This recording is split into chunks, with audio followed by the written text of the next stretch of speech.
الحمدللہ رب العالمین الصلاۃ والسلام علی رسولہ الکریم وآلہ واصحابہ اجمعین وعباد اللہ الصالحین۔ السلام علیکم ورحمۃ اللہ وبرکاتہ۔ یسرنا القرآن نام کی آسان تفسیر کا یہ لیسن نمبر 2.20 ہے، یعنی دوسرے سورہ کا 20واں سبق، اور اس کا تھیم ہے سورہ بقرہ آیت نمبر 16۔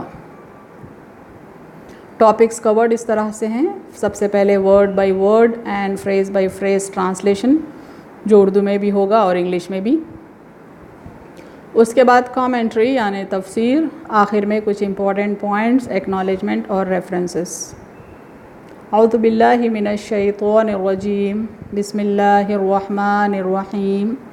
اولئک الذین اشتروا الضلالۃ بالہدی فما ربحت تجارتہم وما کانوا مہتدین۔ یہ سورہ بقرہ آیت نمبر 16، اس کا لفظی ترجمہ نیچے دیکھیں۔ اولئک روٹ ورڈ ہے الف واو لام الف حمزہ سے، معنی وہ لوگ، انگلش میں دوز۔ الذین روٹ ورڈ ہے الف لام لام زال یا سے، معنی جو، جنہوں نے، انگلش میں are the ones who۔ Last line اشتروا روٹ ورڈ شین روا یا سے، معنی خریدا، انگلش میں bought۔ الضلالۃ روٹ ورڈ ضاد لام لام سے، معنی گمراہی، انگلش میں are astray۔ نیکسٹ بالہدی روٹ ورڈ ہا دال یا سے، معنی ہدایت کے عوض، انگلش میں فار دا گائیڈنس۔ نیکسٹ ہے فما، فا اور ما کا کمبینیشن، فا کے معنی پس کے ہیں اور ما کے معنی نہیں، روٹ ورڈ میم الف سے ہے، دونوں کمبائن ہوتے ہیں تو ہوگا پس نہیں، انگلش میں سو ناٹ۔ لاسٹ لائن رابحت روٹ ورڈ را با ہا سے، معنی ہے فائدہ دیا، انگلش میں پروفیٹڈ۔ تجارتہم، تجارتن اور ہم کا کمبینیشن ہے، تجارت کا روٹ ورڈ تا جیم را سے، معنی تجارت ہی ہیں، ہم کے معنی ان کی، اور روٹ ورڈ ہا میم سے، دونوں کو کمبائن کریں گے تو ہوگا ان کی تجارت، انگلش میں دیر کامرس۔ نیکسٹ دیکھیں وما، کمبینیشن ہے وا اور ما کا، وا کے معنی اور کے ہیں، ما کے معنی نہیں، اور روٹ ورڈ میم الف سے ہے، دونوں کمبائن ہوتے ہیں تو انگلش میں ہوگا اینڈ ناٹ۔ نیکسٹ دیکھیں کانو، روٹ ورڈ ہے کاف واو نون سے، معنی تھے، انگلش میں ور دے۔ لاسٹ لائن دیکھیں مہتدین، روٹ ورڈ ہے ہا دال یا سے، معنی ہدایت پانے والے، انگلش میں گائیڈڈ ونس۔ اب فریز بائی فریز ٹرانسلیشن دیکھیں۔ اولئک الذین اشتروا، وہ لوگ جنہوں نے خریدا، الضلالۃ بالہدی، ہدایت کے عوض گمراہی، فما ربحت تجارتہم، پس نہیں فائدہ دی ان کی تجارت، وما کانوا مہتدین، اور نہیں تھے وہ ہدایت پانے والے۔ مکمل ترجمہ نیچے دیکھیں۔ وہ لوگ جنہوں نے خریدا ہدایت کے عوض گمراہی، پس نہیں فائدہ دی ان کی تجارت، اور نہیں تھے وہ ہدایت پانے والے۔ Phrase by phrase translation English میں دیکھیں۔ اولئک الذین اشتروا، those are the ones who bought الضلالۃ بالہدی as straying for the guidance، فما ربحت تجارتہم so not profited their commerce، وما کانوا مہتدین and not were they guided ones۔ Total translation نیچے دیکھیں۔ Those are the ones who bought as straying for the guidance so not profited their commerce and not were they guided ones۔ تفسیر آیت دیکھتے ہیں۔ اشترا کا معنی ہے خریدنا، یعنی کوئی چیز کو پرچیز کرنا، قیمت ادا کر کے کوئی چیز لینا۔ یہاں اشترا کا یہ معنی تب درست ہو سکتا ہے جبکہ منافقوں کے پاس ایمان ہوتا اور اسے دے کر وہ کفر خریدتے، وہاں تو پہلے ہی سے کفر ہی کفر تھا، اسی لیے علامہ قرطبی نے لکھا ہے کہ یہاں اشترا بمعنی پسند کرنا ہے، یعنی انہوں نے کفر کو پسند کیا اور حق کو قبول نہیں کیا۔ یعنی اشترا کے ایک معنی ہے پسند کرنا، کیونکہ منافقین نے کیا کیا، حق کو رد کیا اور اس کے بدلے کفر کو پسند کیا، یعنی گمراہی کو خرید لیا۔ لغت عرب یعنی عرب ڈکشنری میں لفظ اشترا ایک چیز کو دوسری چیز سے بدل لینے کے معنی میں استعمال ہوتا ہے، یعنی پرانے دور میں جو بارٹر سسٹم تھا، ایک چیز کے بدلے دوسری چیز لیتے تھے، اس کو اشترا کہتے ہیں۔ منافقوں نے منافقت کا نقاب تو اس لیے ڈالا تھا کہ وہ مسلمانوں کی جماعت میں شامل ہو کر دنیاوی فوائد حاصل کریں گے، مال غنیمت سے انہیں حصہ ملے گا اور ان کی چودراہٹ قائم رہے گی، لیکن ان کی کوئی امید بر نہ آئی۔ یعنی جو ہیپوکریٹس تھے انہوں نے اپنے فیس پہ ہیپوکریسی کا ماسک اس لیے لگایا تھا تاکہ مسلمانوں کی جماعت میں رہ کر کچھ دنیاوی فائدہ اٹھا لیں، جیسے مال غنیمت وغیرہ ہے، لیکن ان کے ایکسپیکٹیشنز پورے نہیں ہوئے، کیونکہ اللہ نے ان کا پردہ چاک کر دیا، یعنی ان کی اصلیت کو ڈسکلوز کر دیا اور وہ سرعام ذلیل ہوئے۔ ان کی اصلیت سارے مسلمان سماج میں ڈسکلوز ہو جانے سے وہ سوسائٹی میں عزت کھو دیے۔ غور کریں کہ دنیا چند روزہ ہے، ایک مسافر خانہ ہے، چلتا سایہ ہے، ہمیشہ رہنے کی جگہ نہیں ہے۔ جو لوگ چند روز بیماری میں پرہیز نہیں کرتے، حکیم اور ڈاکٹر کا کہا نہیں مانتے، ظاہر ہے کہ وہ دکھ اور درد میں رہیں گے۔ یعنی کوئی اگر بیمار ہے تو اس کو چاہیے کہ وہ ڈاکٹر کا ٹریٹمنٹ لے، میڈیکل ٹریٹمنٹ لے اپنی فزیکل باڈی کی ریکوری کے لیے۔ اسی طرح جو خدا کو نہ مانے، پیغمبر کے احکام کی تعمیل نہ کریں، ابدی تباہی میں مبتلا ہوں گے۔ یعنی ہر انسان کو اس کے سول کی گروتھ کی بھی ضرورت ہوتی ہے، اس کے سول کے ٹریٹمنٹ کی، گائیڈنس کی ضرورت ہوتی ہے۔ اس کے لیے اسے چاہیے کہ اللہ تعالیٰ کے احکامات کو مانیں، پیغمبر کی تعلیمات پر عمل کریں، تاکہ وہ اپنی تباہی جو کہ ایٹرنل ہو سکتی ہے اس سے بچے، ورنہ دنیا بھی ہاتھ سے جائے گی اور آخرت بھی۔ اگر ہم گزشتہ تمام اقوام کے حالات پر نظر ڈالیں، قدیم تاریخ کے صفحات الٹیں، تو دیکھیں گے کہ نیکوں کا انجام نیک ہوا اور بدوں کا بد۔ یعنی اگر ہم ہسٹری آف مین کائنڈ کی اسٹڈی کریں تو ایک ہی کنکلوژن فارم کریں کہ ہر دور میں ہر قوم کے ساتھ ہر قوم میں جو بھی لوگ اچھے تھے ان کا انجام اچھا ہوا، اور جو لوگ برے تھے ان کا انجام برا ہوا۔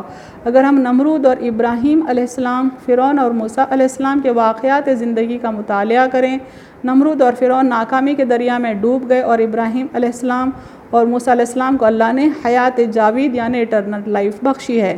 یعنی یہاں پر دو مثالیں دی جا رہی ہیں، ایک تو ابراہیم علیہ السلام اور ان کی قوم کا بادشاہ جو ظالم تھا، جو مشرک تھا، شرک میں ڈوبا ہوا تھا، اور فرعون کا دور جس میں موسیٰ علیہ السلام آئے تھے۔ فرعون بھی ایک ظالم اور سرکش بادشاہ تھا۔ ہم ان کا انجام دیکھتے ہیں کہ اللہ نے نمرود اور فرعون دونوں کو عذاب میں ہلاک کیا، اور یہ لوگ آج بھی برے لوگوں کی مثال کے طور پر پیش ہوتے ہیں۔ نمرود اور فرعون کا نام کس طرح لیا جاتا ہے ہم سب جانتے ہیں، اور خدا کے پیغمبر ابراہیم علیہ السلام اور موسیٰ علیہ السلام کا نام کس عزت سے لیا جاتا ہے ہم یہ بھی جانتے ہیں۔ جو جنت کے عوض دوزخ خریدے، اس سے بڑھ کر کون نقصان میں ہے؟ جو رضا الہی کے عوض غضب الہی لے، اس سے زیادہ کون خسران اور نقصان میں ہے؟ یعنی نمرود اور فرعون نہیں، بلکہ ان کے جیسے سرکش لوگ، کفار اور منافقین لوگ جو ہر دور میں رہے ہیں، دراصل وہ جنت کو ٹھکرا کر دوزخ اپنے اعمال سے حاصل کرتے ہیں۔ جو اللہ کی رضا کی فکر کرنے کے بجائے جو غضب الہی کو پریورٹی دیتے ہیں، ان سے زیادہ دراصل کوئی اور نقصان میں نہیں ہیں۔ اللہ ہم سب کو راہ ہدایت پر چلنے کی توفیق عطا فرمائے، آمین۔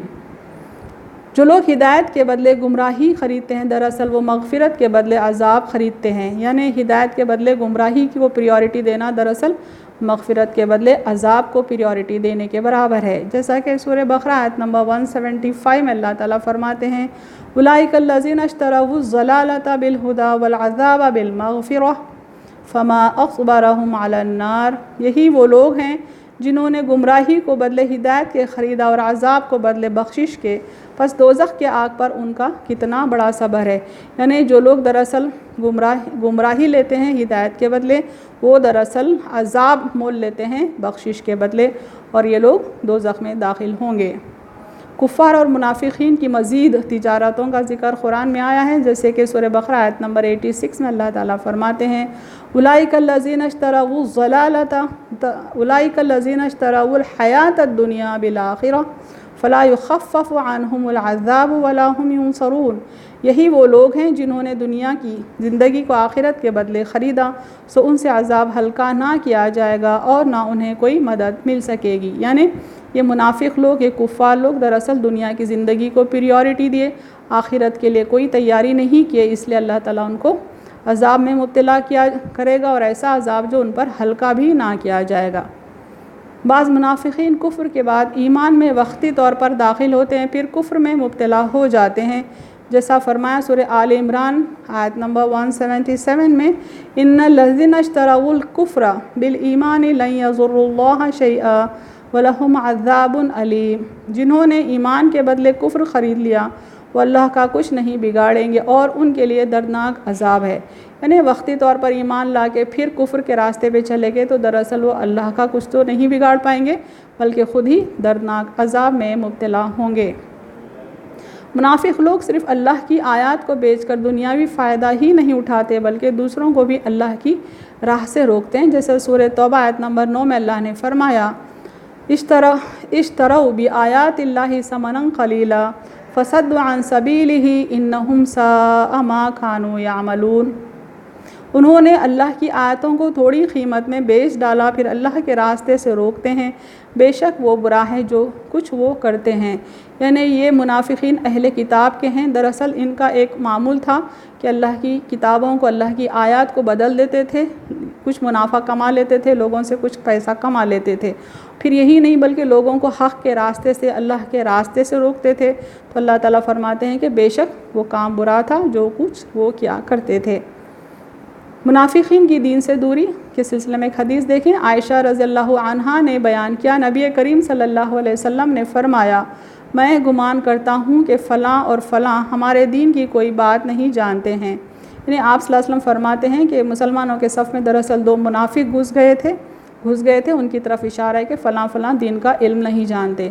لیث بن سعد نے بیان کیا کہ یہ دونوں آدمی منافق تھے۔ دراصل آپ صلی اللہ علیہ وسلم کا اشارہ 2 منافقین کی طرف تھا جنہوں نے مسلمانوں کے صف میں رہنا چاہا کچھ ان کے دنیاوی مفاد کے لیے، لیکن وہ دین کا علم نہیں رکھتے تھے۔ اس سے ایک کنکلوژن یہ فارم ہوتا ہے کہ منافقین بظاہر تو مسلمان لگتے ہیں لیکن دین کا علم نہیں رکھتے، دین کے علم کی گہرائی نہیں رکھتے۔ Recitation of Quran by hypocrites, یعنی منافقین کا قرآن تلاوت کرنا کیسا ہے، اس سلسلے میں حدیث دیکھیں۔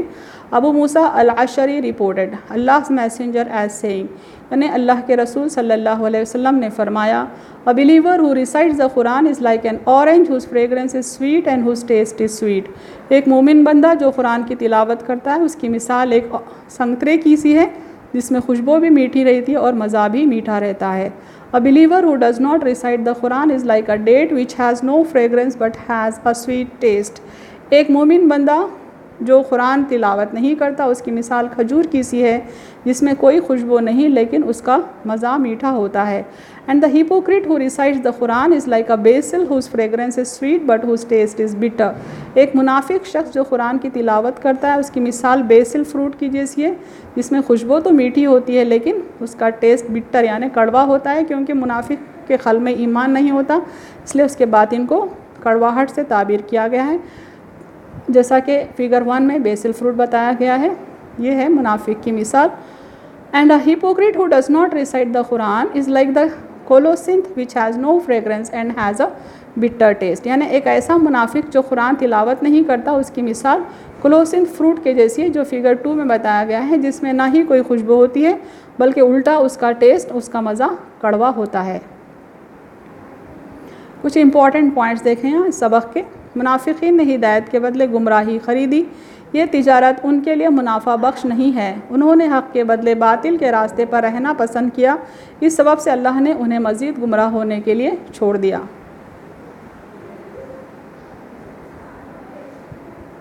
وآخر دعوانا ان الحمد للہ رب العالمین۔